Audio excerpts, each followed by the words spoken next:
invitación y ya pueden unirse ustedes al grupo prácticamente sin necesidad de estarlos admitiendo.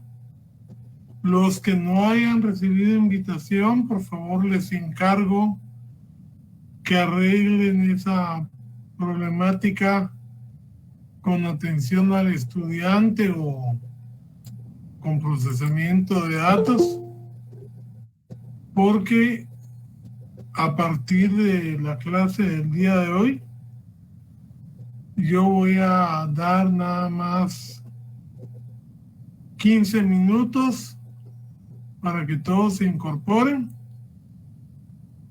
y después ya no voy a estar admitiendo gente porque pues es suficiente tiempo para que ustedes ingresen con esta invitación en directo.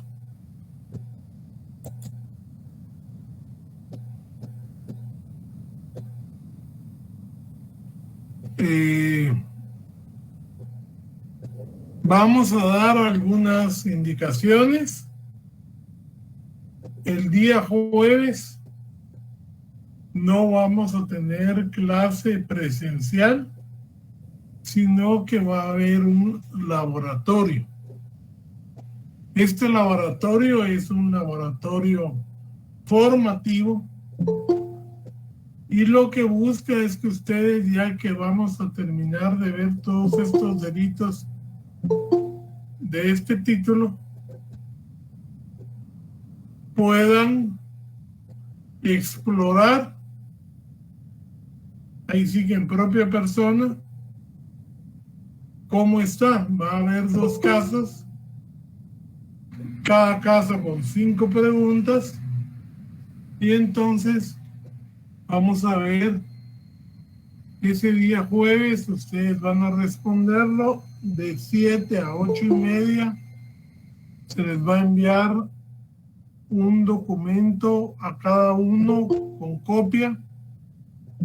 Lo van a llenar y lo van a entregar a más tardar a las 8:30.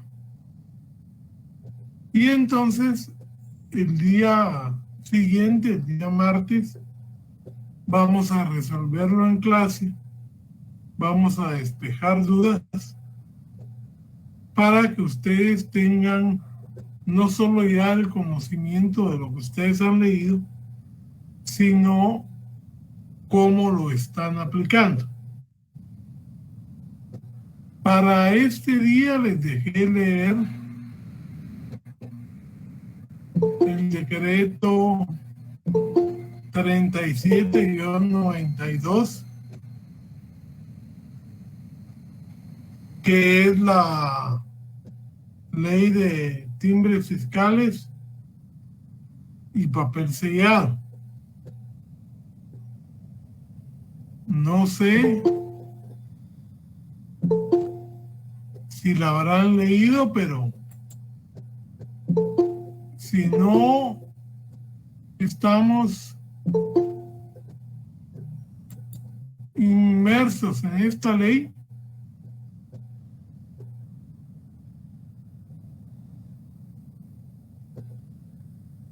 estamos mal, porque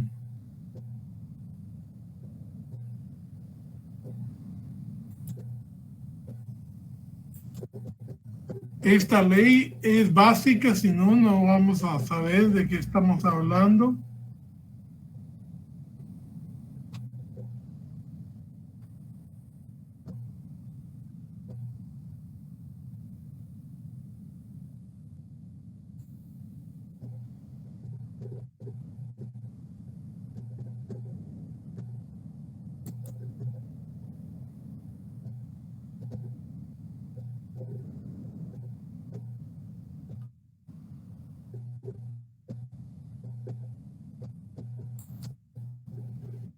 Y vamos a empezar con una pregunta. Si el día de hoy yo ingreso a un local de la Sexta Avenida y me encuentro con que están imprimiendo hojas de papel sellado del valor de 100 quetzales y tienen al menos unas 500 impresas, ¿qué delito estarían cometiendo?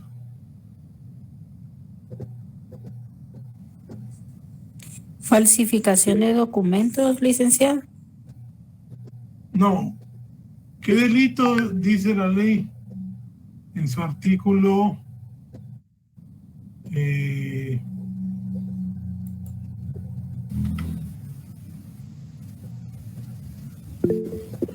321, Lic? No. Fíjense. 313, Lic. 328. 325. 328, falsificación de sellos, papel sellado y timbres, Lic. 328, Lic. Ok. Sí, porque eso lo habíamos dejado que se lo estudiar. Ahora les voy a contar.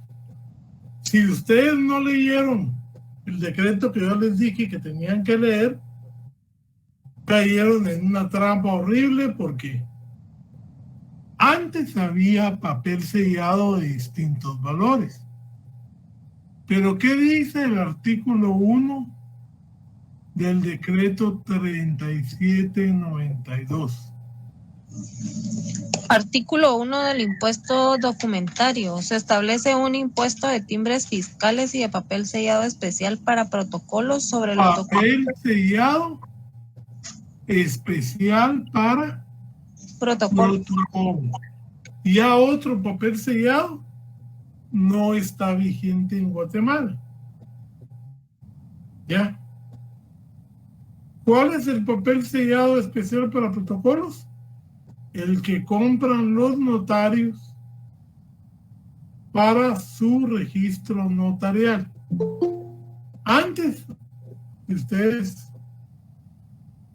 tal vez tuvieron la experiencia o el conocimiento, habían hojas de papel sellado de a 100 quetzales que servían para pagar los impuestos en los contratos y documentos públicos, y que inclusive a esas hojas se les adherían timbres de 100 quetzales. O sea que estaba pagando usted con la hoja y estaba pagando con el timbre. Pero esas dejaron de existir y ahora se usa mucho el timbre y se usa de cierto valor para arriba las cajas fiscales e inclusive los mismos sistemas de pago de los bancos con cheques de caja y demás, porque el valor de las transacciones ha subido. Entonces, por eso es que es tan importante que cuando ustedes apliquen derecho penal, no apliquen solo el Código Penal, sino que tienen que empaparse de lo que la ley dice, de lo que están aplicando. Porque si no, podemos caer en crasos errores y permitir que nuestro cliente o nuestro, si es particular, o nuestra entidad, si es estatal, pueda incurrir en serios errores de imputación. Don Francisco Javier Vázquez. ¿Chilic? ¿Levantó la mano? No, perdone, se me activó, lo siento. Oh, bueno. Bueno, entonces ya vimos que el 328 habla de esto, de falsificación de sellos, de papel sellado, que ahora es solo para protocolos y timbres. Y igual sanción se da, y ese es el último párrafo, para quien a sabiendas, sabiendo que el papel y las especies son falsas, las introduzca al territorio de la República o las usare o las expediere. Expedir es prácticamente hacer que se repartan.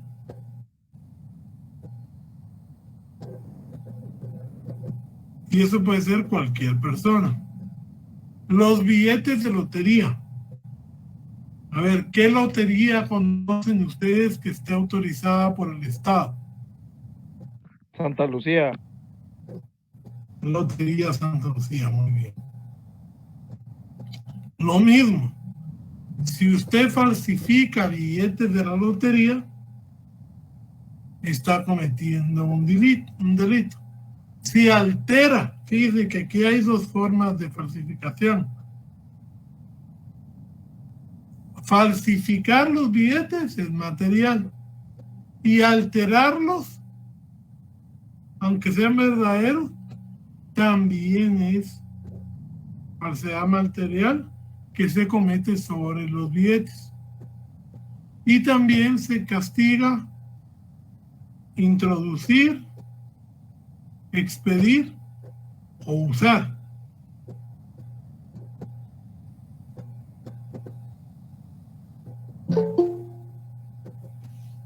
¿Quién ha cambiado sus placas? Que me diga quién tiene carro, cuáles son los distintivos que se usan en los vehículos, en los carros. Y que implica que usted ya está pagando un impuesto.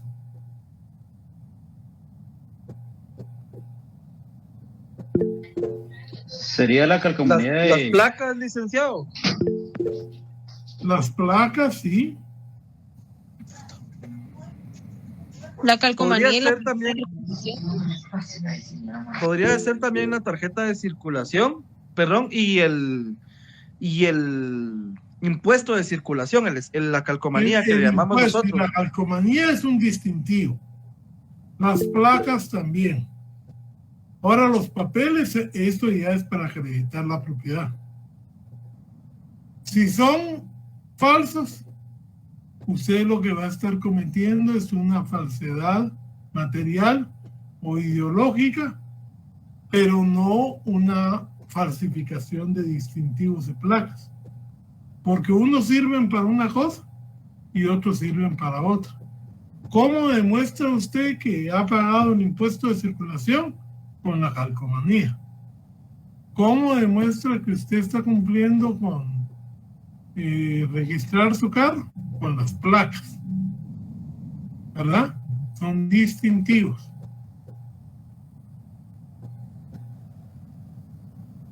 Había una compañera que tenía la mano levantada. María Isabel, ¿no?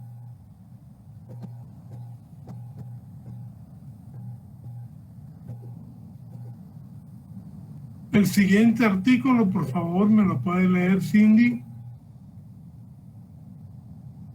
Sí, el artículo 2, ¿verdad? Sí.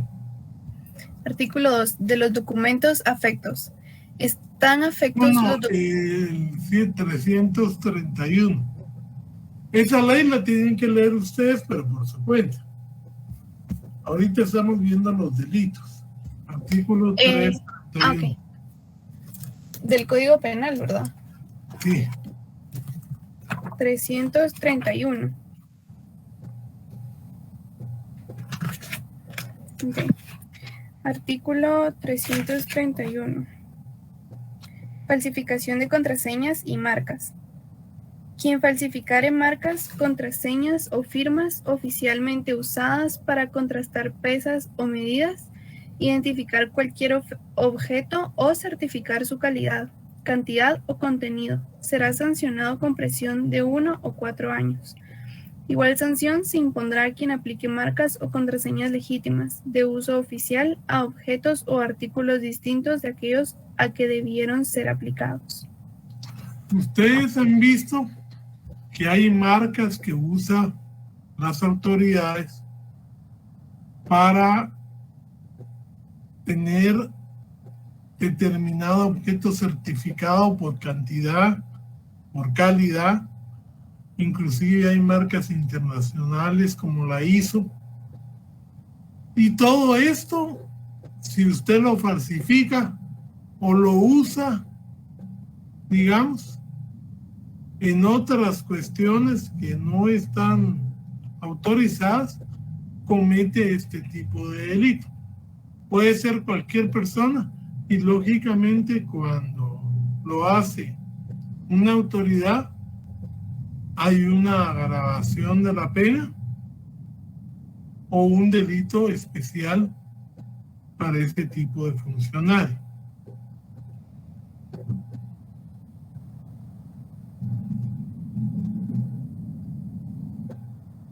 Veamos el 332, a ver quién me ayuda. Don Edwin Roberto Chum.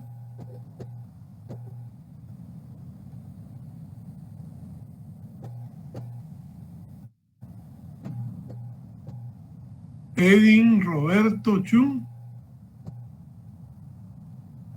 Solo la imagen está ahí. No, Lick, ¿Puedo aquí está. leerlo yo, Lick? Ya. Don Edwin, por favor. Dígame.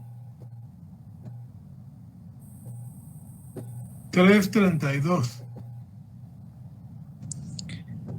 Ok, artículo 332, uso de sellos y otros de efectos inutilizados.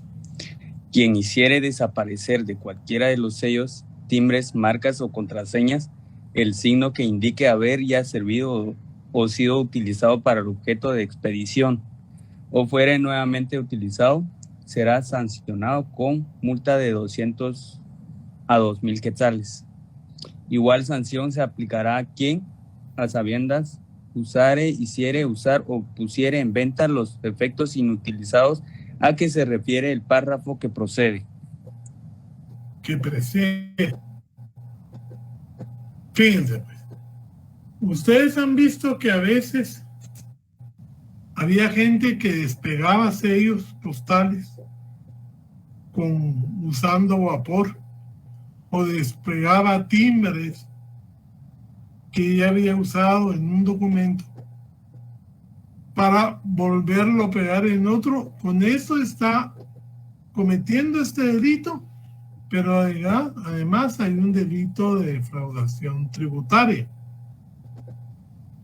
Es decir, no se puede usar un sello o una sello postal o un timbre fiscal, timbre notarial, más de una vez, porque se supone que con eso se está cubriendo un impuesto. Si usted lo hace, comete el delito 332. O si usted los consigue y luego los vende a un valor más bajo, por supuesto, igual tiene la misma pena. Entonces, ¿cuáles son los verbos rectores? Desaparecer los sellos, las marcas,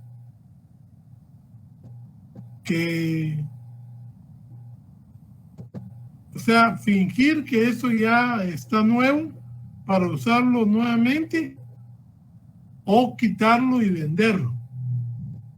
Esos son los verbos rectores. Cualquier persona lo puede hacer, pero si lo hace alguien, un funcionario público, la pena también se agrava. Eso por una agravante genérica que hay en el artículo 38 del Código Penal.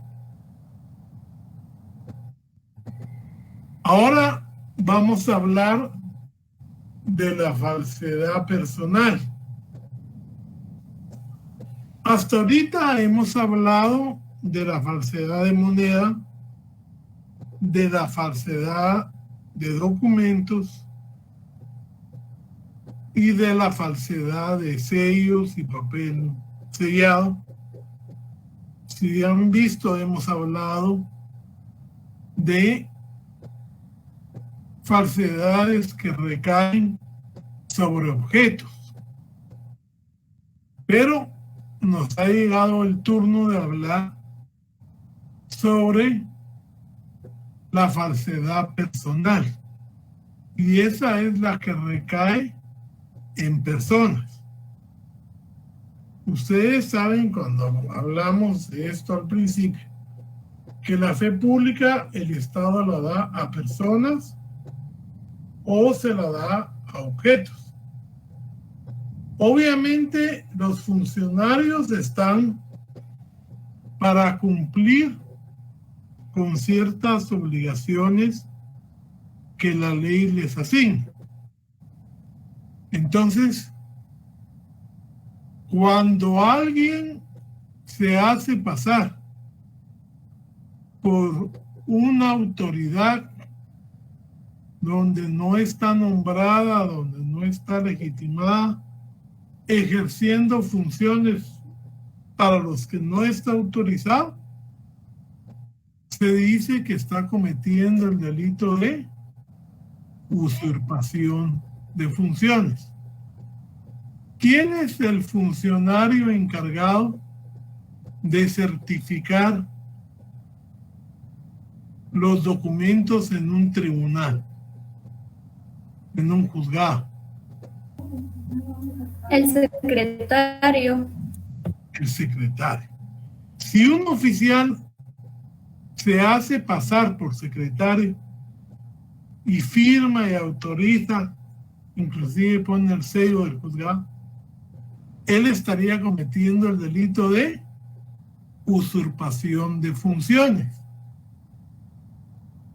porque está suplantando, está atribuyéndose de carácter oficial que no posee, porque no está nombrado para ese cargo, no tiene esas atribuciones. Cosa distinta, la usurpación de calidad.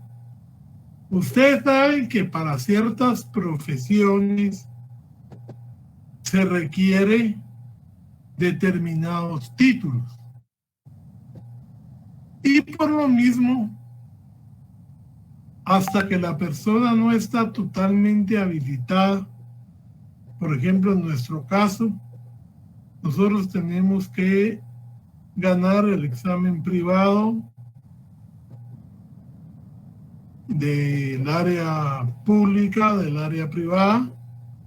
Tenemos que hacer nuestras tesis y ganar el examen de tesis.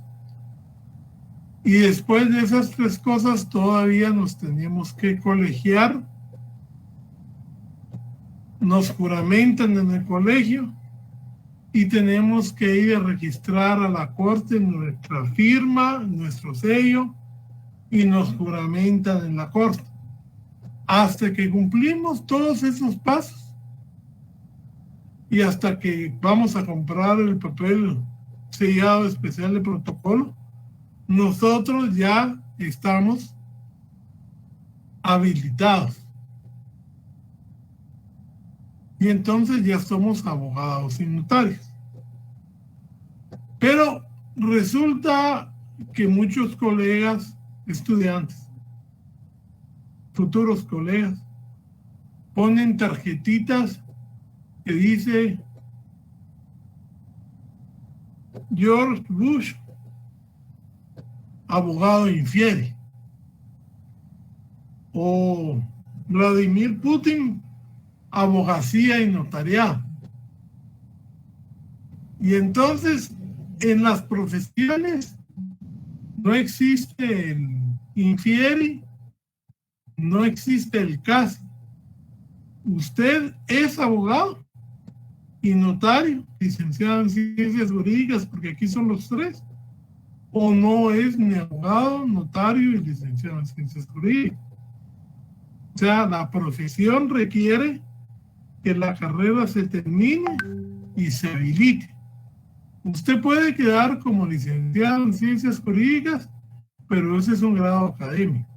Eso no van a ser títulos. Y solo los títulos son los que permiten desempeñar las funciones y las atribuciones. Lo mismo pasa con los médicos. Un médico puede estar haciendo prácticas. Desde el tercer año están haciendo prácticas. pero no puede abrir una clínica. Aunque sea muy avanzado, sea muy pilas, todavía no es médico. Y así con todas las profesiones se requiere tener los títulos o habilitación especial. Y entonces, cuando un estudiante se mete a realizar un matrimonio en un acta notarial que después le va a fijar, le va a firmar un colega que ya se graduó, ¿qué delito está cometiendo? Usurpación de calidad. Yo por eso les aconsejo, porque es bien fácil de demostrar, que cuando usted firmó, todavía no era abogado, porque no estaba colegiado. Y si firmó el otro y usted realizó el acto, usted estaba usurpando la calidad del colegio. Entonces es importante, digamos, los huizaches cometen mucho ese delito, porque ellos no están legitimados para llevar defensas y todo, pero a veces por amistades o por conectes con los oficiales, ejercen entregando documentos más que todo, pero documentos que puede ser que los hagan ellos, pero los firma un abogado colegiado activo. Es más, para que usted pueda trabajar en el Estado con los famosos 029, tiene que presentar cada contrato una constancia de colegiado activo. Porque las profesiones como la nuestra también puede inhabilitarse temporalmente. Si usted no ha pagado la colegiatura, el colegio lo inhabilita. Si usted no ha cumplido con la obligación de presentar testimonios, también está inhabilitado. Si usted lo sanciona el Tribunal de Honor, también le puede poner una inhabilitación.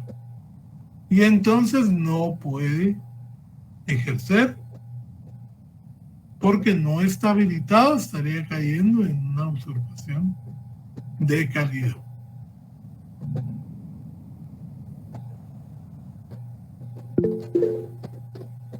A ver, don Eric Eduardo Pérez Chin.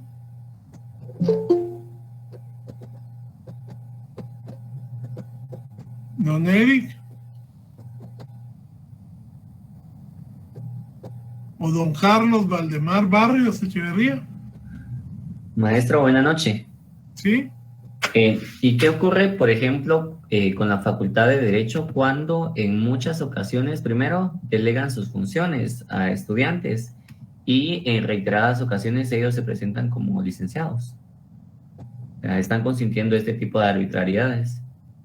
Sí, ahora hay que distinguir entre lo que es los pasantes y la usurpación de calidad, porque por ejemplo en todos los hospitales los médicos que tienen cierta preparación pueden cumplir funciones en determinadas áreas, pero siempre están bajo la supervisión de un doctor. En el caso de los pasantes que llevan pasantías civiles, se supone que ellos están asesorados por un profesional, y es más, el que firma es el profesional y ellos tienen que identificarse como pasantes. Al momento de una audiencia laboral, una audiencia de alimentos, el mismo secretario indica que la persona es pasante de tal bufete y que está asesorada por tal abogado. No es propiamente, si usted ya se presenta como abogado, ahí sí está cometiendo el delito. Pero si usted se presenta como pasante, no hay la comisión de tal delito. Ok, preguntaba específicamente en materia pedagógica o andragógica. Cuando un estudiante cumple las funciones del docente y este mismo las delega, ¿verdad? Bueno, pero entonces, si él le dice licenciado, pero no ha tenido el grado académico de licenciado, habría usurpación. O sea, porque aquí no son las funciones, sino que el grado académico.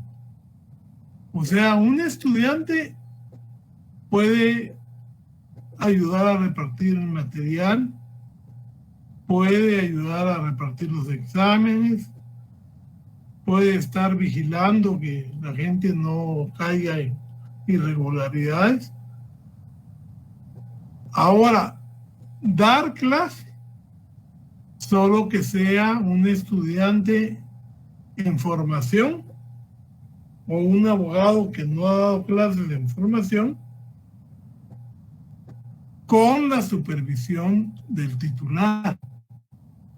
Porque a los profesores en muchas facultades, y esto es parte de la práctica supervisada, a los mejores promedios se les delega la función de dar clases bajo supervisión, pero sin que se les llame licenciados, a menos que ya hayan sacado su tesis, porque ahí sí son licenciados. Tal vez no son economistas, tal vez no son abogados, pero sí son licenciados en ciencias jurídicas o licenciados en ciencias económicas, que son de las facultades que yo conozco que sí usan esos sistemas. Bueno, en derecho ya no, porque prácticamente ya nos quitaron los auxiliares de cátedra, pero en económica sí se nombran y participan en una escuela para formar profesores. Gracias, maestro. Yo preguntaba específicamente porque es en la Facultad de Derecho donde muchos, seguramente los que están acá, han vivido este tipo de situaciones. Profesionales delegan sus funciones a malos estudiantes que ni siquiera han llegado al 10º semestre, ¿verdad? Y siguen incurriendo en todo este tipo de arbitrariedades, ya no solamente de funciones, sino también de calidad, porque se delegan un grado académico del que carecen y también están cumpliendo de manera arbitraria funciones pedagógicas al no contar un grado académico en materia de docencia universitaria, por ejemplo, y tampoco una licenciatura. Ahora bien, no es necesario el grado académico de docencia universitaria. Para la Facultad de Derecho, lo que se requiere es ser abogado y notario en ejercicio para ser titular o interino y tener conocimientos en la materia. Sí, por eso le decía, ya sea en docencia universitaria y tampoco era licenciado en ciencias jurídicas, ¿verdad? Pero gracias por la aclaración, maestro, muy amable. Vaya, pues. Y sí se puede denunciar, porque eso no es prohibido que se denuncie. Pero primero, pienso yo, debería denunciarse a la junta directiva, a la asociación de estudiantes, a la asistencia de estudiantes que ahorita está, porque sí perjudica a los mismos estudiantes. Yo por eso, como ustedes No verán, procede, maestro. Nosotros, de hecho, por ejemplo, tuvimos incluso junta con el decano, dio una verborrea tremenda y jamás dio respuesta favorable hacia los que fuimos perjudicados. entonces sí que no, me abstengo de opinar porque no conozco el caso, pero sí creo yo que inclusive si dentro de la facultad no se puede, habría que ir a otro tipo de instancias, inclusive la Procuraduría de Derechos Humanos, qué sé yo. Algo habría que hacer para que eso no se repita. Porque realmente el docente, antes que todo, tiene que cumplir con los requisitos profesionales y sobre todo con la docencia. Bueno, tenemos entonces primero el uso de nombre supuesto. O sea, cuando una persona usa un nombre que no le corresponde, lo usa intencionalmente, es un delito el que está cometiendo. Porque si usted no le gusta un nombre suyo, usted puede identificarlo para no usarlo, o se puede cambiar el nombre y hasta los apellidos si tiene algún tipo de situación que le perjudica. Eso lo desarrolla el Código Civil. Pero quien lo use públicamente y no es un nombre, se entiende que es por alguna circunstancia no lícita. Si esa circunstancia fuera a eludir una condena o perjudicar al Estado o a algún particular, se aumenta la sanción. Pero sí, obviamente, usted tiene que identificarse como lo dicta el Código Civil, con su nombre de pila y de apellidos. Si no le parecen, los puede cambiar, pero el usar nombres distintos constituye un delito.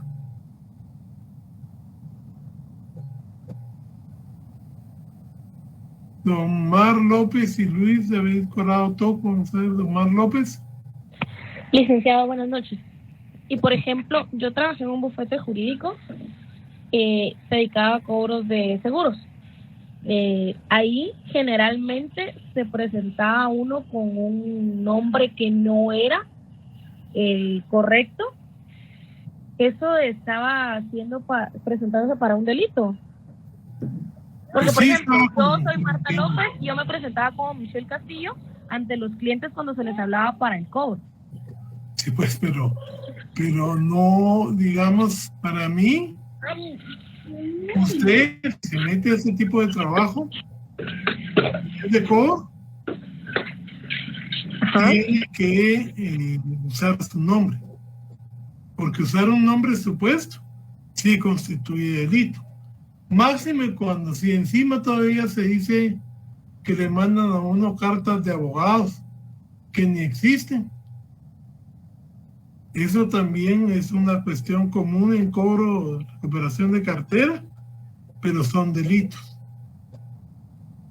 Sí, porque de hecho ahí era obligatorio presentarse con un nombre que no era el de uno. No estaba en mi departamento, pero yo sí lo vi en un departamento que estaba a la par del mío. Entonces yo dije, bueno, y no es la única entidad que lo usa. Muchas entidades de cobro lo utilizan.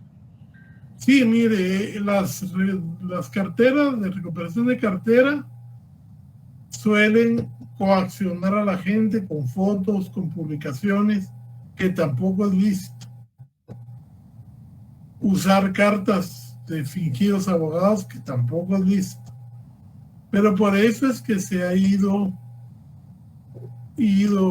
denunciando y se han ido deduciendo responsabilidades. Y si ustedes miran, ha bajado el uso de esas técnicas porque constituyen delitos. Bueno, Luis David. Buenas noches, licenciado. Disculpe si se pudiera utilizar nombre supuesto o nombre distinto al propio con una identificación de persona. Por eso le digo, cuando usted lo que no le guste es su nombre, porque le pusieron Papaya Luis 15 y el papaya no lo usa, usted puede hacer una identificación de persona o inclusive puede cambiarse el nombre, puede cambiarse hasta los apellidos, pero en un procedimiento notarial, en un procedimiento judicial o a veces ante el mismo RENAP, que ellos tienen abogados ahí que los asesoran. Pero tiene que usar su nombre. Claro, en el caso de que el nombre sea muy extravagante, puede usar un nombre y dos apellidos. Y lo más aconsejable es que usted se identifique para quitarse ese problema. Pero sí tiene que usar siempre su nombre porque si no comete este delito. El uso ilegítimo de documento de identidad se da cuando alguien usa como propio un documento que no es de él. Entonces, si usted está usando un documento que no es suyo, comete un delito. Y igualmente, el que le presta a usted un documento para que lo utilice la otra persona, comete el mismo delito. O sea, yo puedo venir y encontrarme una cédula, un pasaporte, le pongo mi foto e intento usarlo. Ahí hay falsificación. Si es documento de identidad, va a ser uso ilegítimo de documento de identidad. Y en el caso del pasaporte, podría hasta concursar el uso de documento falsificado, si no lo falsificó él. Entonces, es importante que veamos que todo lo que sea la falsedad personal está muy protegido. El hecho de haber cambiado al DPI, al QUI, es para obtener mayor certeza en los datos de identificación de las personas. Y por eso es que se buscaba que inclusive el número del ICS y el número del Tribunal Supremo Electoral se unificara en el QUI para una mayor certeza jurídica. Por favor, aquí sí quiero que tengan en cuenta algo. En la ley contra la delincuencia organizada se crea un delito específico para instituciones policiales, militares y de persecución penal, en el sentido de todo el sistema, y ese está en la ley contra la delincuencia organizada. Este inciso que habla de uso indebido de uniformes e insignias es para otro tipo de instituciones y puede concursar con otros delitos. Fíjese que no es tenerlos, es usarlos lógicamente sabiendo que no tiene usted la calidad para hacerlo. Entonces, por ejemplo, si usted, les pongo un caso,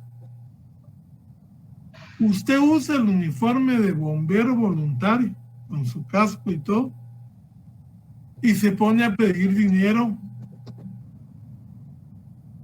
en el peaje de una carretera. ¿Qué delitos hay ahí? Uso indebido de uniformes e insignias. Ok. Pero también hay estafa. Y si usted recibió dinero de varias personas, hay estafa continuada.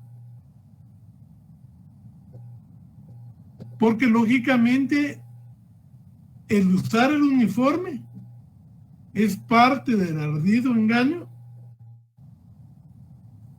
para que la gente le dé dinero. Entonces aquí hay un concurso de delitos.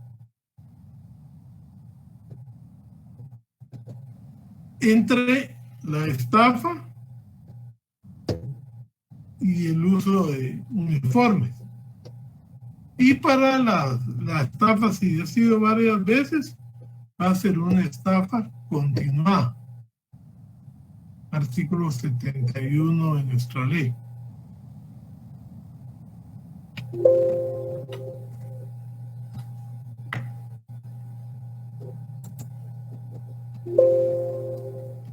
Bueno, ahí terminamos.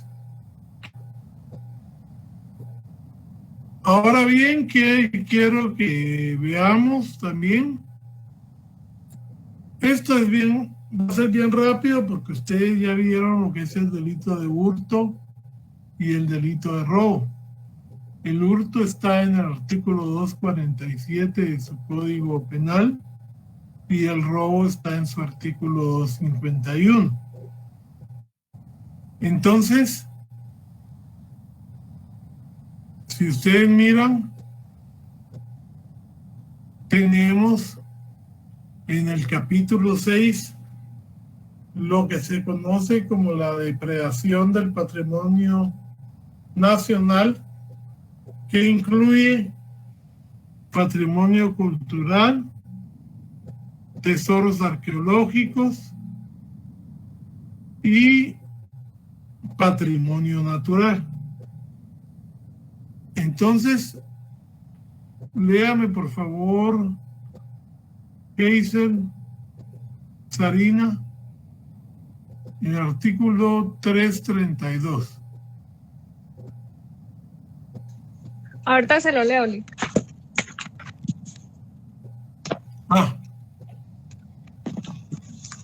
Artículo 332. Uso de 6. ¿Perdón? 332. Perdón. Artículo 332A. Hurto y robo de tesoros nacionales. Adicionado por el artículo 23, decreto 3396 del Congreso de la República.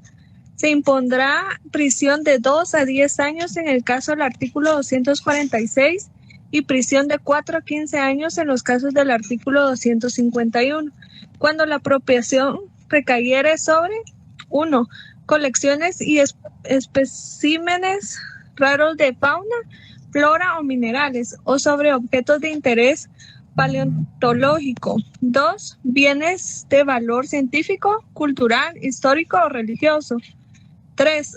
Antigüedades de más de un siglo, inscripciones, monedas, grabados, sellos fiscales o de correos de valor filatélico. 4. Objetos de interés etnológico.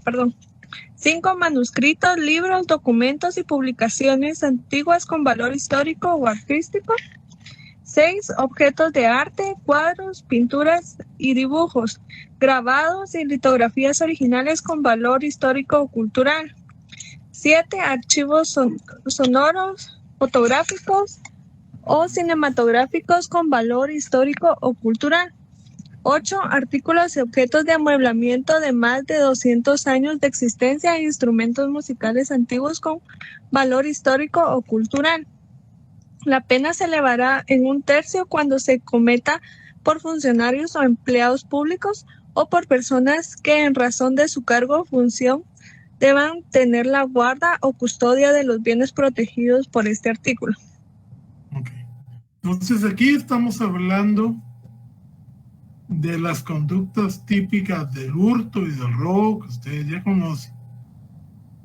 Pero el objeto sobre el que caen, el objeto sobre el que se apoderan, son estos que aquí se mencionan. Tesoros del patrimonio cultural, histórico o biológico de Guatemala. Y por eso estos delitos constituyen, digamos, una protección a estos nuevos sistemas de reconocer por entidades internacionales, digamos, los valores de determinadas naciones. Las procesiones, por ejemplo, aquí en Guatemala, es patrimonio cultural del mundo. Antigua Guatemala también es un sitio que se ha declarado patrimonio cultural, Tikal y otros, digamos, el mapa en relieve, son, digamos, parte de nuestra cultura.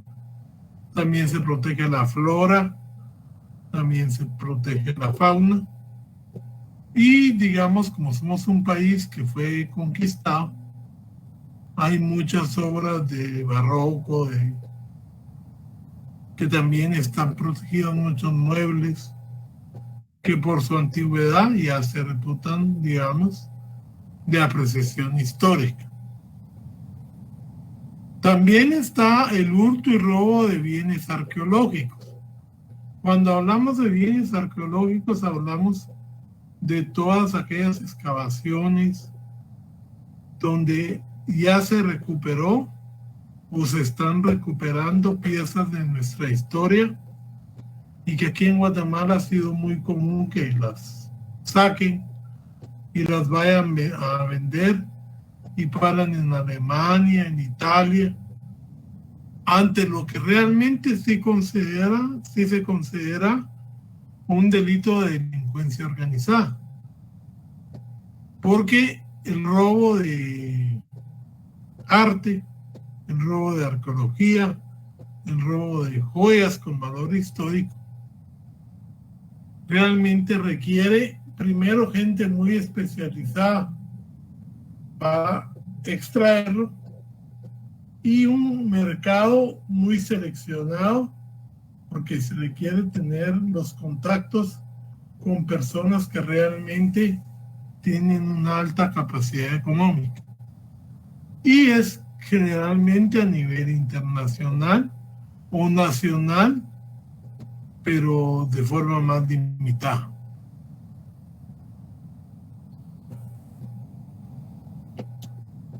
Aquí también tenemos el tráfico de tesoros nacionales, que ese se da cuando la persona comercializa o exporta, que era lo que yo les estaba diciendo, al extranjero sin autorización estatal. Y la pena se impondrá también a quien comprare o adquiriere, digamos, dichos bienes.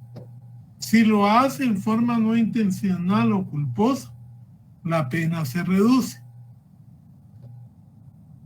Aquí también hay un artículo muy interesante que es un artículo de derecho premial. Los artículos de derecho premial son los que buscan, procesalmente hablando, darle una ayuda al delincuente para evitar que su sanción o la cumpla o al menos que la cumpla en forma rebajada.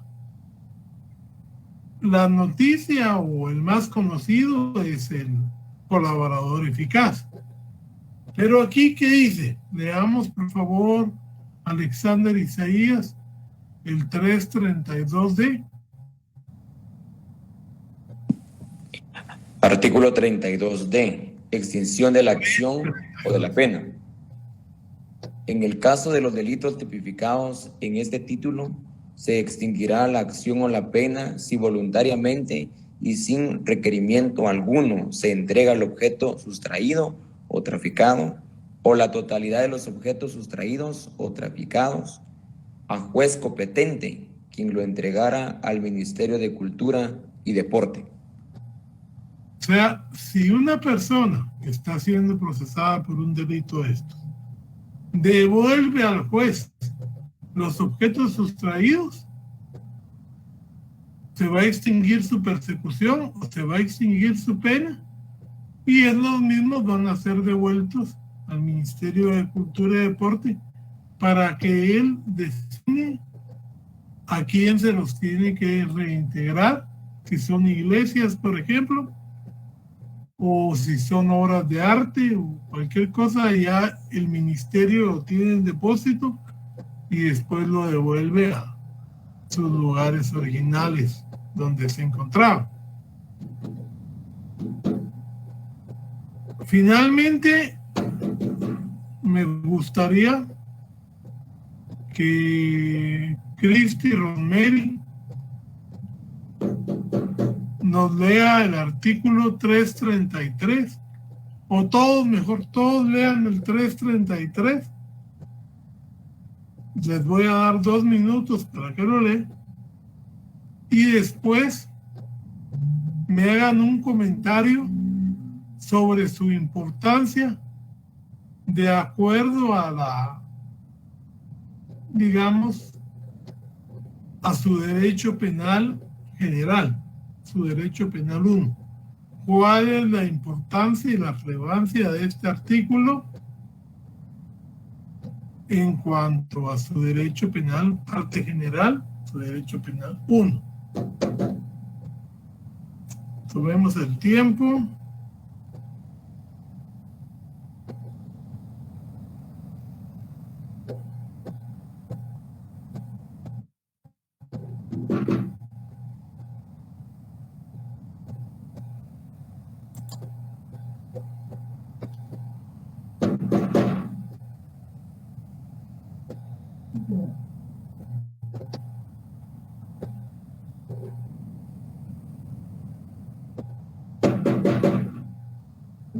¿Sí?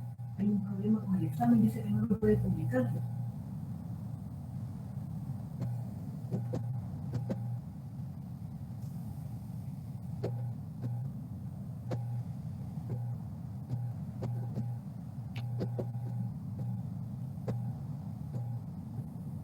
Bueno, si ustedes lo vieron, lo más importante de este artículo es que este artículo es un acto preparatorio. Generalmente la tenencia de instrumentos, la importación de instrumentos es un acto preparatorio.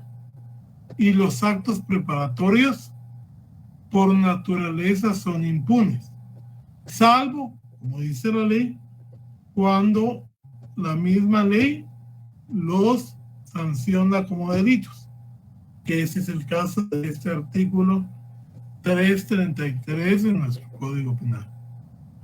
Compañeros, les recuerdo que la clase del jueves 3 no va a ser presencial, sino que nos vamos a meter al Classroom para hacer ahí un laboratorio durante el periodo de clase. Lo tienen que entregar ese mismo día antes de las 8:30. Y el día siguiente, el martes, lo vamos a resolver y vamos a aclarar dudas. Entonces les agradezco mucho y tengan ustedes una feliz noche. Gracias. Gracias, licenciado. Gracias, licenciado. Muchas gracias.